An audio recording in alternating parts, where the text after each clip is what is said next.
Let me first say that if there's something that you ask me, we'll take some questions at the end. If there's something that you ask me that I can't answer, it's not because I don't want to answer, it's because I either don't know at my level yet, or it's something that I can't release as related to the investigation, okay? We'll get started on Tuesday, July 2nd at approximately 12:30 in the afternoon. The Stark County Sheriff's Office received a call in which Rachel Sheridan was reported missing by her mother, Lisa. Deputies responded to the residence at the 4100 block of Orcharddale Drive Northwest in Plain Township for a welfare check and found the apartment to be empty with the door open. Deputy discovered areas of apparently of the apartment to be suspicious and proceeded to obtain a search warrant of the residence in connection with the disappearance of Rachel Sheridan. While waiting on that search warrant to be executed, deputies observed a vehicle in the area of 38th Street and Guilford Northwest that they believed belonged to our missing person. Deputies immediately initiated a traffic stop and determined the driver to be the live-in boyfriend of Rachel Sheridan, Sean Go. Sean has active warrants for burglary, grand theft of a firearm, and misdemeanor charges of domestic violence which involved our victim. Sean Go fled on foot after exiting the vehicle and was pursued by deputies. A canine was also deployed to the scene in an effort to locate Go, but deputies were unable to locate him, which was in a dense wooded area. For some updates, extensive search efforts were deployed throughout the night with the assistance of the Northern Ohio Violent Fugitive Task Force, the Ohio State Highway Patrol Aviation, and the Ohio State Highway Patrol CERT team members. In the early morning hours, Sean Go was arrested by Canton police at a local homeless center in Canton and is currently incarcerated at Stark County Jail. He's being held at the jail on the warrant charges which I mentioned previously, and he is awaiting arraignment and bond on those charges. As a result of the search warrant that was executed at the apartment, Rachel Sheridan and Sean Go, evidence of foul play was discovered. Detectives determined that Sheridan was murdered inside the apartment. At approximately 9:24 a.m., today's date, Canton sanitation workers located a body believed to be that of Rachel Sheridan in the southwest area of Canton. The investigation remains ongoing, and at this time, really have not much further information related to the case, but I'll be happy to answer any questions for you that you may have. Sheriff, there were a lot of things on social media stating that Rachel was pregnant. Was she pregnant? That I don't know. I've seen those. In fairness to your question, we've seen those. That's something the investigation will have to determine. Yes, ma'am. You mentioned that the responding deputy originally to the apartment said that there was stuff inside the apartment that seemed suspicious, granting that warrant. Can you elaborate on what that was? I don't really know. I haven't talked to that deputy, but apparently there was something that looked amiss to them. Most of our deputies have had experience in training, and when they went in the apartment, they felt that something wasn't quite right.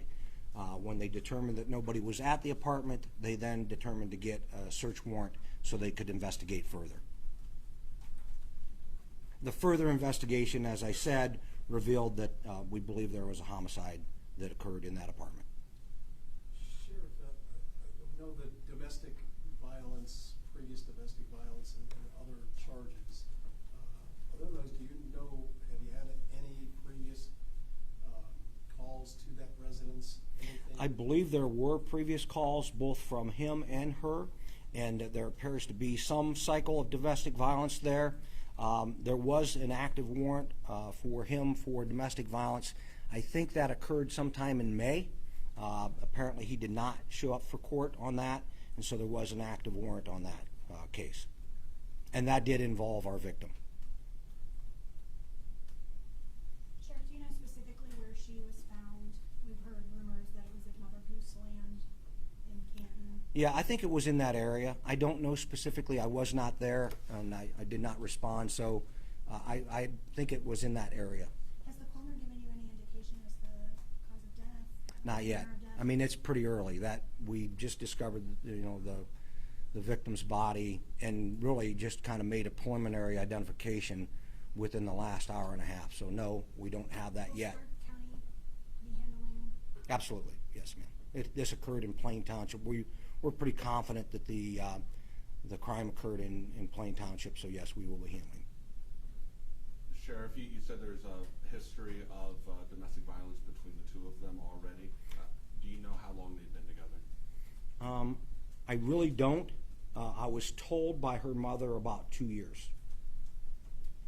There was a lot of interest for this young woman, and, a lot of folks, looking for her and, upset or touched by the story, a message for the community, for her family today. I'm sorry, I'm not sure. Do you have a message for? Oh, absolutely. First of all, we want to thank our community for reaching out both on social media. We've received a number of calls, people asking to help. And quite frankly, in the early morning hours, we were preparing for search parties to search certain areas. We had targeted areas that we wanted to search, whether it be fortunate or unfortunate. We had the sanitation engineers call us and say they discovered a body in that southwest area. So, but we thank the community for their interest. Our heart goes out to the community, the family, for this loss, another tragic death that certainly is unfortunate to our community and what we like to think is somewhat preventable. Domestic violence is a horrible cycle, and folks that are caught in that cycle need to know that there is help out there. We have teams here that can help folks. The courts have teams that can help folks. Our domestic violence shelters can help folks. And so my message to the community is if you yourself find yourself in a domestic violence situation, reach out to us or somebody in the community for help. Sheriff, Sheridan's mom made the 911 call, or made the initial call for assistance. Do you know if that call was made from Sheridan's residence there in Plain Township? I don't know that. She did arrive at the apartment when we arrived to check for the welfare of Jacqueline initially, but I don't know that she called from there, okay? And it was not, just to be clear, it was not a 911 call.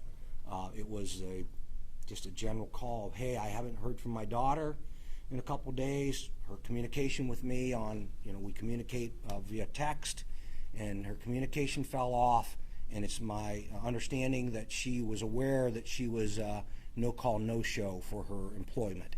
And that was unusual. The mother said that was unusual for her. So I know you're still investigating, but her death could have happened several days ago.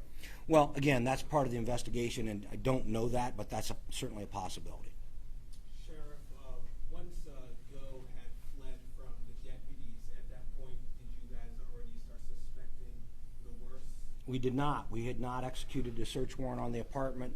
We did not really anticipate that he had been involved in, the crime that he had been. We knew that there had been some domestic violence in the home.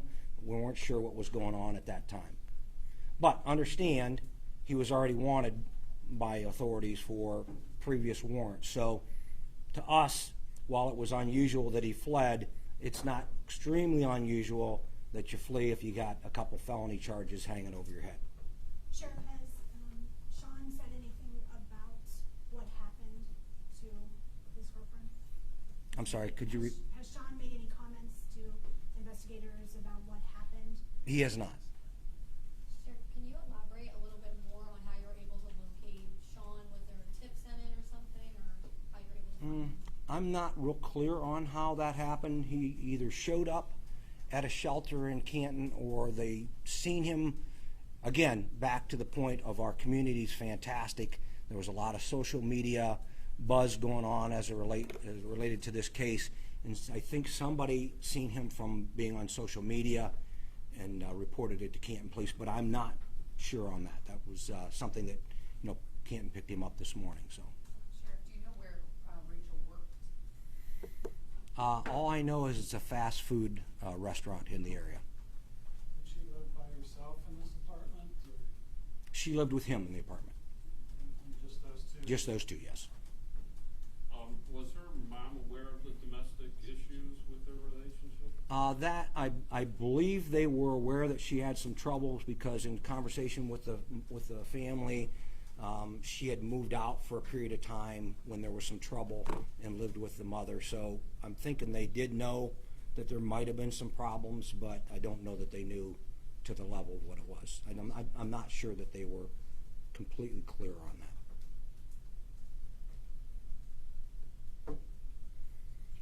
Well, thank you all for coming in and with your interest in this story, and a special thanks to our community for their diligence throughout the night and giving us tips and helping us with this case. Appreciate y'all.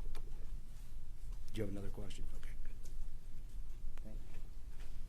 There you hear from Sheriff